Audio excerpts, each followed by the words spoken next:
My Sharona.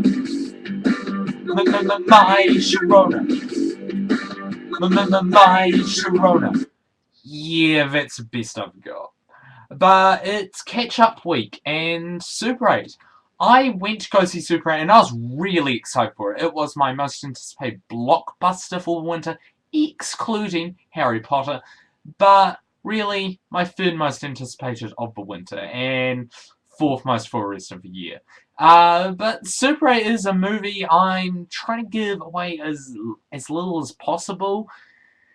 But Super 8 follows a young boy called Joe, and he is helping his friend Charles make a short zombie movie.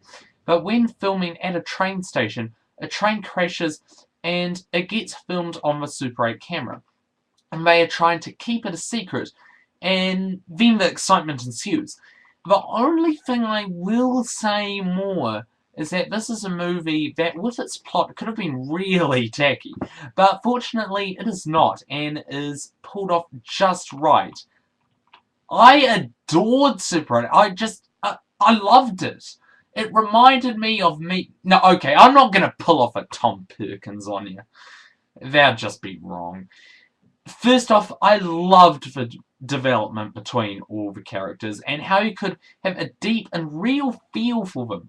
There is a huge emotional punch whenever something happens to them, and you feel for them as if they're some of your best friends or family.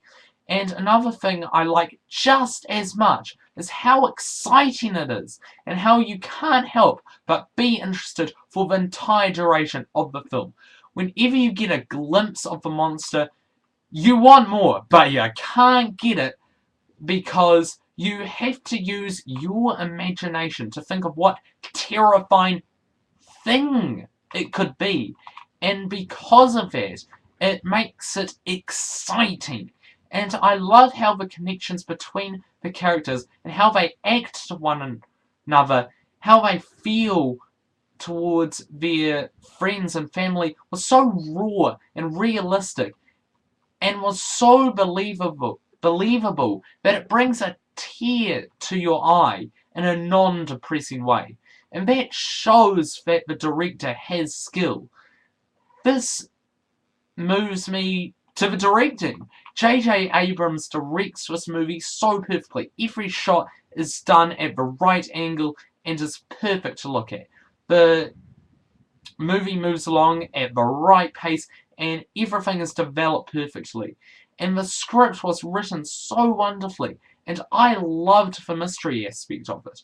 I think that J.J. Abrams knew what he was doing. And the ending, a lot of people weren't digging it, but I loved it. Although the end takes place at the very place that the end climax happened at, which I don't like, everything was summed up almost perfectly. Lessons are learnt between Joe and his dad, and there's a hug at the end that was so very touching. And after that, a moment that was just jaw-dropping. And that end almost made me cry. And I'm not going to lie, the music and end credits are quite easily some of the best bits. The music used sets the tone just right and gives you a clear idea of when this is set. And the end credits have something in them that I'm not going to give away, but it is truly great and just priceless. I'm not going to give it away, but it's brilliant. Just stay for the end credits because you don't need to stay for all of it, just stay for... You'll know what I'm talking about when you see it. And the songs that play in the end credits make you think back to the start of the film and makes the film that much more memorable.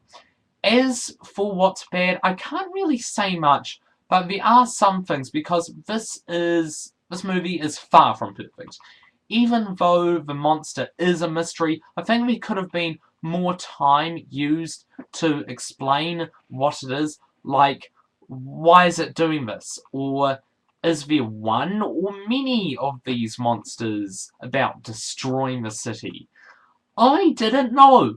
Honestly, There's no point in keeping the monster a secret now. We are already in the cinema and we have paid to see this film. Just explain the monster to us. That's all we ask. And there was one plotline that took the easy way out. And it's not just that one storyline, really. It's the whole film, really. But the rest of the film more than made up for that. But Super 8 is an extremely well-made movie that is exciting, character-driven, and also a little heartfelt. And feels like an action winter blockbuster, but also a little too good to be that, and is a little more clever than you might expect. I highly recommend Super 8. Check it out if you haven't already. I shall give Super 8 a 4.5 out of 5 stars. I loved Super 8, just fantastic movie. You really should check it out. I recommend you do. But I'm going to move along to yesterday. Yesterday I was at the video shop. It's school holidays. I'm going to get some movies to rent out. I'm going to watch them. And there are only but 2 movies that catch my eye. Now, I'm not saying there are 2 movies which caught my eye which I went to rent out, even though there were 2 I did rent out to watch. But what I mean is there were 2 which caught my eye. The names of these 2 movies are Nude Nuns with Big Guns and another one called Big Tits Zombie. And then again, it's in 3D. 3D glasses included. It just makes me think, what has our film industry come to now? Seriously. Just these... Like, that's mainly my sole purpose to going to the video shop now, is so I can go there and laugh at all the straight-to-DVD releases. Although Hereafter actually looks pretty good. I probably won't see that, but just... That's why I spend ages in the video shops. It's because I don't just go and I'm like, flick, flick, flick. Oh, yeah, this looks good. Or I'll rent that out. Oh, this looks good. I'll rent that out. No. It's so I can investigate, look at all the movies, and just see the straight-to-DVD releases. And just even looking at the title, it just makes you laugh out loud. Because you're like, what has our film industry come to now? These movies look so crap. New Nuns with Big Guns and Big Tits Zombie in 3D! I actually knew about Nude Nuns with Big Guns beforehand, because once I was actually in a DVD store with my friend going to buy a DVD, and then and then this movie catches my eye, and I look at it, and, like, Jeremy, look at this. and we just burst out laughing. I mean, the thing is, these movies aren't even pornos. Like, what is the point of these? Because they have very suggestive titles, but they're not pornos. Seriously, what's our film industry coming to? Because, yeah, with that, and also, because we also go to Ventures together, and we were, the movie, and it was a movie night. The movie we were watching was a pirated copy of, it's not my pirated copy, no, it was somebody else's, of I Am Number 4. And we were just having a fun time, and we were, being dicks and talking loudly throughout it, and at one point we're like, whoa, this is gonna be a cool action scene. Look at the big gun she has. Too bad she's not a new nun. Seriously, yeah. And since I'm number 4, that brings me on to actually Disturbia, which was one I've been waiting a while to see, but I rented it out, and I'm excited to see that. And also the other movie I rented out was the Adjustment Bureau, that had to go back today because it wasn't overnight because it was a new release, and I watched that last night. It was fantastic. I loved it.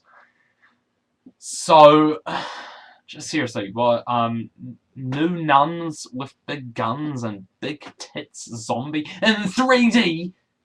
What is our film industry coming to? Seriously, what's happening?